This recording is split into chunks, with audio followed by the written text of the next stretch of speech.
Junjung tinggi sportivitas, itulah slogan yang selalu diusung dalam setiap pertandingan olahraga.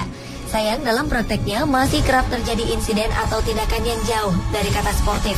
Dan kasus terbaru dari tindakan tidak sportif yang kini ramai dibicarakan adalah sepak bola gajah yang ditampilkan dua klub sepak bola Indonesia, PSS Sleman dan PSIS Semarang. Selain kasus ini, malam ini On The Spot telah merangkum 7 aksi tidak sportif paling memalukan yang terjadi dalam pertandingan olahraga, khususnya sepak bola.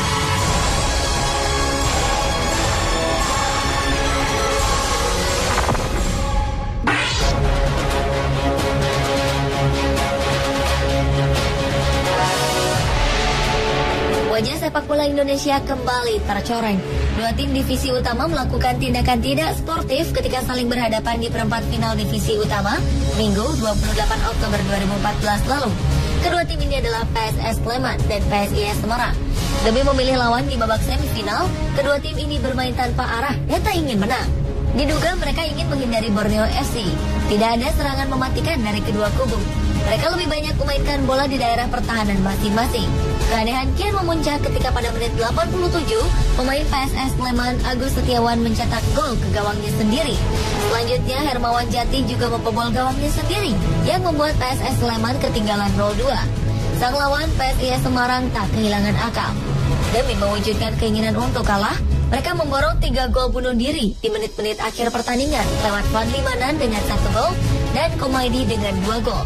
Pertandingan berakhir 3-2 untuk kemenangan PSS. Atas tindakan tidak sportif dan sangat memalukan ini, Komisi Disiplin PSSI mendiskualifikasi keduanya. Mereka tidak akan tampil di semifinal divisi utama dan peluang lolos ke Indonesia Super League pun musnah. Bahkan beberapa media asing tak luput memberitakan hal memalukan ini. Dilaporkan, FIFA juga turun tangan menyelidiki kasus sepak bola gajah ini.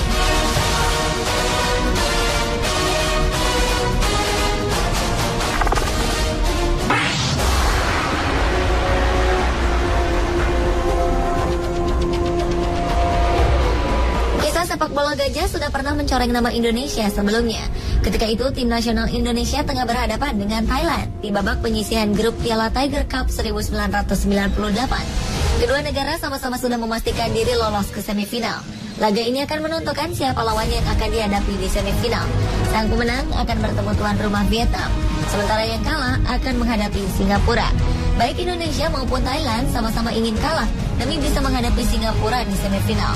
Pada babak pertama, kedua pemain masih menunjukkan aksi dengan beberapa kali melakukan serangan ke gawang lawan. Hingga 90 menit pertandingan berjalan, kedudukan imbang 2-2. Kejadian aneh terjadi pada masa injury time, di mana para pemain Thailand justru terlihat membantu pertahanan timnas Indonesia hingga akhirnya Musrid Effendi mencetak gol bunuh diri yang memastikan Thailand memenangi pertandingan dengan 3-2. FIFA mengambil aksi atas tindakan tersebut dengan mendenda kedua tim. Sementara Mursyid dikenai sanksi larangan bertanding selama setahun di sepak bola nasional dan seumur hidup di kancah internasional. Dikabarkan Mursyid Effendi mendapatkan arahan dari bangku cadangan untuk melakukan aksi memalukan ini.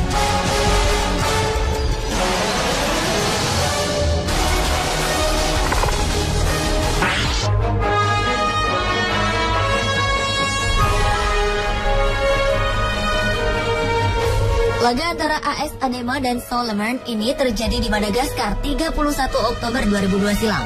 Laga ini masuk dalam rekor dunia sebagai pertandingan dengan skor paling besar. SO Lemern sengaja mengalah sebagai bentuk protes atas keputusan wasit yang mereka nilai tidak adil pada pertandingan sebelumnya.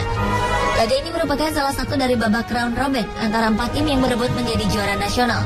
Gelar juara sudah pasti jatuh ke tangan Adema setelah pada laga sebelumnya SO Lemern ditahan imbang 2-2 oleh DSA Antananarivo. Pada pertandingan melawan DSA tersebutlah, Lemern menilai wasit tidak adil dengan memberikan tendangan penalti bagi DSA saat pertandingan akan berakhir.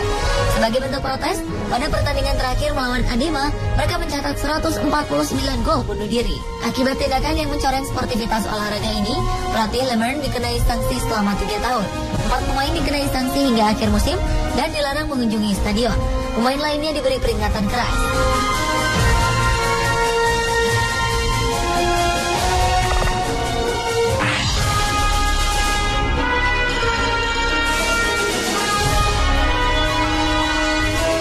4 tim di Liga Amatir Nigeria dikenai sanksi secara bersamaan karena melakukan tindakan tidak sportif.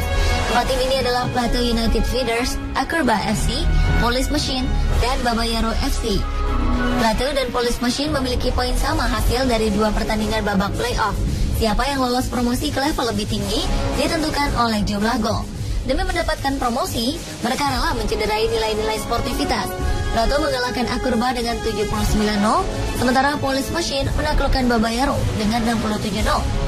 Total gol tercipta pada laga yang berlangsung bersamaan tersebut adalah 146. Federasi Sepak Bola Nigeria memastikan bahwa semua pihak yang terlibat dalam pertandingan tersebut dikenai sanksi, termasuk ofisial pertandingan, official tim, dan tentunya para pemain dari keempat tim yang terlibat.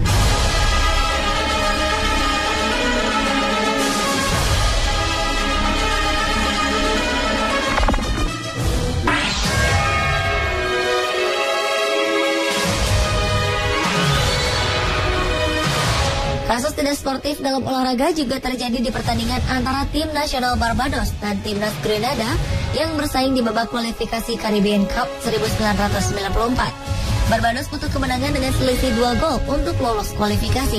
Mereka membuka peluang setelah unggul 2-0. Namun pada menit 83, Grenada mencetak 1 gol yang mengubah kedudukan menjadi 2-1. Sadar bahwa peluangnya tertutup, Barbados segera mencetak gol bunuh diri untuk menyeimbangkan kedudukan 2-2 dan memaksa pertandingan dilanjutkan dengan babak tambahan. Pada turnamen ini diberlakukan aturan khusus, yaitu gol pertama saat babak tambahan tidak hanya akan mengakhiri pertandingan, tetapi juga bernilai ganda. Barbados mencetak golden goal pada babak tambahan waktu yang otomatis mengakhiri pertandingan untuk kemenangan mereka dengan 4-2. Hasil ini mengantar mereka lolos ke babak pertama Caribbean Cup 1994.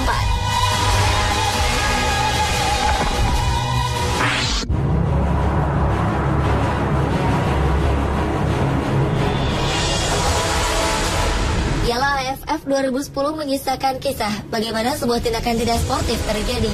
Pada laga final pertama antara Indonesia dan Malaysia yang berlangsung di Stadion Bukit Jalil 26 2010, muncul insiden sinar laser warna hijau yang ditembakkan para supporter Malaysia kepada para pemain Indonesia. Sinar ini tentu saja mengganggu konsentrasi Bambang Pamungkas dan kawan-kawan. Laga panas ini berakhir dengan kemenangan 3-0 untuk Malaysia. Aksi para supporter Malaysia ini tentu saja mendapat kecaman dari banyak pihak. Pada laga final kedua yang berlangsung di Jakarta 29 Desember 2010, Indonesia menang 2-1. Malaysia pun resmi menjadi juara Piala AFF 2010 dengan agregat gol 4-2.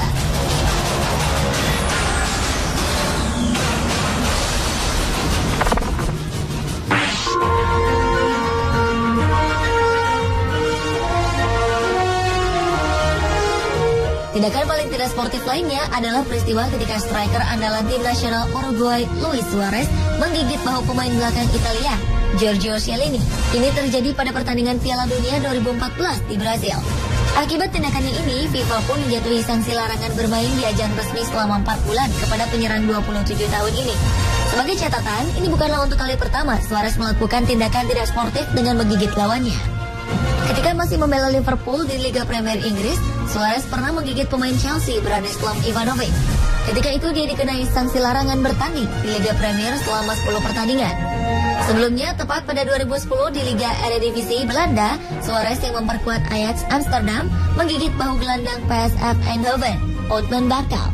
Atas tindakannya ini, Suarez dikenai denda dan larangan bertanding dalam 2 laga. Suarez saat ini membela Barcelona dan berlaga di La Liga Spanyol. Pemirsa, itulah tadi 7 aksi tidak sportif pilihan Pandesport.